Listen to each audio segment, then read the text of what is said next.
Si vous êtes nouveau sur la chaîne, n'oubliez pas de vous abonner et de liker la vidéo. On commence.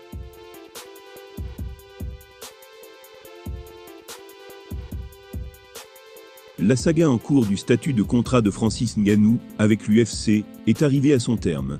Depuis plus d'un an maintenant, la situation contractuelle de Francis Ngannou est l'un des sujets les plus brûlants du MMA. Les spéculations abondaient quant à savoir s'il resterait avec la promotion et affronterait Jon Jones dans un méga combat. Maintenant, il semble qu'il ne puisse plus jamais participer à l'UFC. Lors de la conférence de presse d'après-combat de l'UFC Vegas 67, Dana White a abordé le statut de Ngannou avec la promotion ou son absence totale.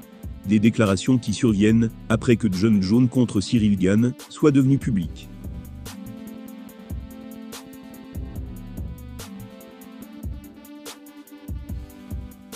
Il a déclaré, je cite, « Nous avons travaillé sur un nouvel accord pour Francis, depuis environ 2 ans maintenant. Et nous étions arrivés à un point où il allait combattre Jon Jones. Beaucoup croient, y compris moi, qu'il est le meilleur de tous les temps. Et un combat pour la ceinture des poids lourds avec Francis aurait pu être incroyable. Jones était disposé, prêt et capable de combattre n'importe qui. Il se fichait de qui c'était. Ça aurait pu être n'importe qui, dans la division des poids lourds. Il était prêt à partir. Nous avons proposé à Francis un contrat qui aurait fait de lui le poids lourd, le mieux payé de l'histoire de l'entreprise. Plus que Brock Lesnar, plus que quiconque. Et il a refusé le marché. Alors, nous y sommes les gars. Je vous l'ai déjà dit, si vous ne voulez pas être ici, vous n'êtes pas obligé d'y rester. Je pense que Francis est dans une situation où il ne veut pas prendre trop de risques.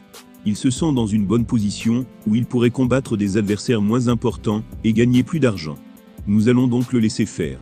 Nous allons le libérer de son contrat, nous allons renoncer à notre droit d'égaler. Et il peut aller où il veut, et faire ce qu'il veut.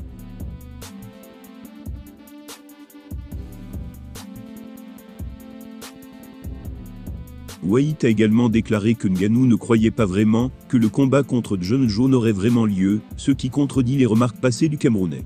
Il pense également que le Predator pourrait avoir des inquiétudes persistantes concernant son genou après l'opération. D'autant plus que, comme l'a dit le président de la fédération, le combattant de 36 ans ne rajeunit pas. La théorie de Dana sur la préférence de l'adversaire de Ngannou fait écho aux mots énoncés dans le passé concernant Chris Cyborg.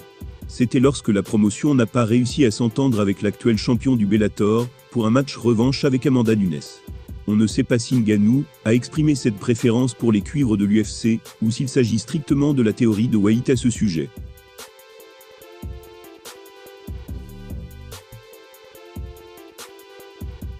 En tout état de cause, ces remarques semblent enfoncer un pieu au cœur de l'un des combats les plus désirés de l'histoire de l'UFC, à savoir Jon Jones contre Francis Ngannou. Au lieu de cela, Johnny sera la tête d'affiche de l'UFC 285 face à Ciryl Gane. Ils vont s'affronter pour le titre incontesté des poids lourds. Et quelle est la prochaine étape pour le désormais ancien champion des poids lourds de l'UFC, Francis Ngannou? Seul le temps nous le dira. En tout cas, dites-nous en commentaire ce que vous pensez de la fin du contrat de Francis Ngannou avec l'UFC.